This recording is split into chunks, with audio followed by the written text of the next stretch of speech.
Hello everyone, आज का ये वीडियो है उन बच्चों के लिए जिनको आंसर्स लिखने में बहुत प्रॉब्लम होती है, जिनको राइटिंग स्किल्स वाले सेक्शन से बहुत ज्यादा डर लगता है।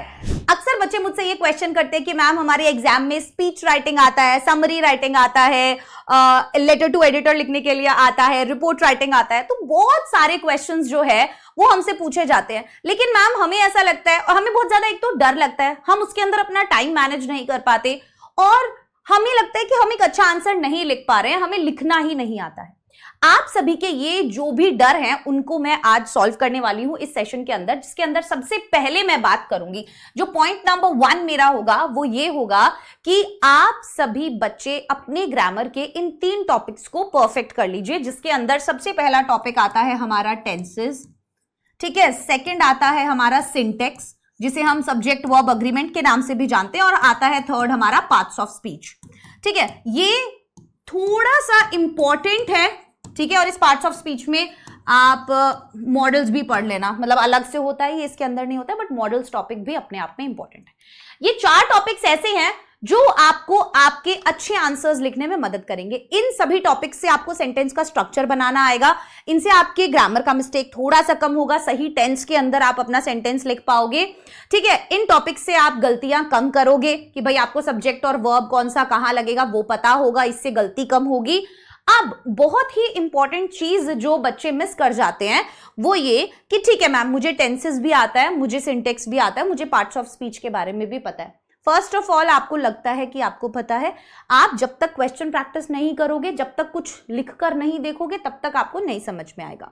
नंबर 2, हम इंग्लिश के अंदर प्रैक्टिस करते रहते हैं, कैसे? पढ़ पढ़ के, लेकिन मुझे एग्जाम में लिखना होता है, राइट। अब आप बोलोगे कि मैम ये तो पॉसिबल नहीं है, मैं इतने सारे बड़े बड़े आंसर्स कब तक लिख लिख कर प्रैक्टिस करूंगा, वैसे ही मुझे सेल्फ स्टडी का टाइम नहीं मिलता। जेन्युइन है, मान लिया बात, लेकिन आप PYQs तो प्रैक्टिस कर सकते हो। कुछ क्वेश्चंस लिखकर प्रैक्टिस करो, जिससे एग्जाम में बिल्कुल ऐसा ना हो कि कोई नई चीज ही सामने आ गई है और अब लिखा नहीं जा रहा है, पढ़ के तो मैं आया था। मान लो मैंने 3 साल के लास्ट 3 इयर्स के क्वेश्चन लिखकर प्रैक्टिस कर लिए, पर मैंने बाकी जितने भी क्वेश्चंस थे वो पढ़े जरूर।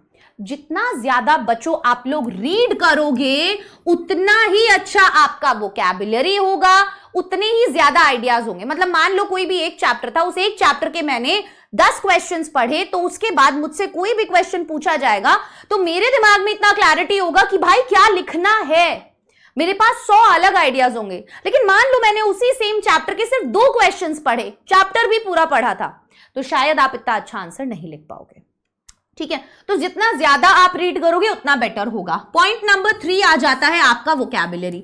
मैम क्या मुझे बहुत ही ज्यादा फैंसी वोकैबुलरी यूज करने का जरूरत है? बिल्कुल भी नहीं।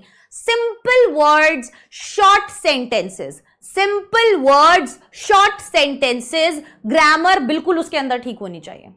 कभी भी कोई भी टीचर आपके मार्क्स कट नहीं करेंगे, कभी भी नहीं करेंगे। आप ये ट्रिक अपना के देखो, आप सिंपल तरीके से अपनी बात सामने रख कर देखो, जो भी है छोटे छोटे सिंपल सेंटेंसेस में सिंपल वर्ड्स जो आपको आते हैं उनको यूज करके आप उन्हें लिख कर देखिए, आप डेफिनेटली एक बहुत अच्छा आंसर लिख पाएंगे।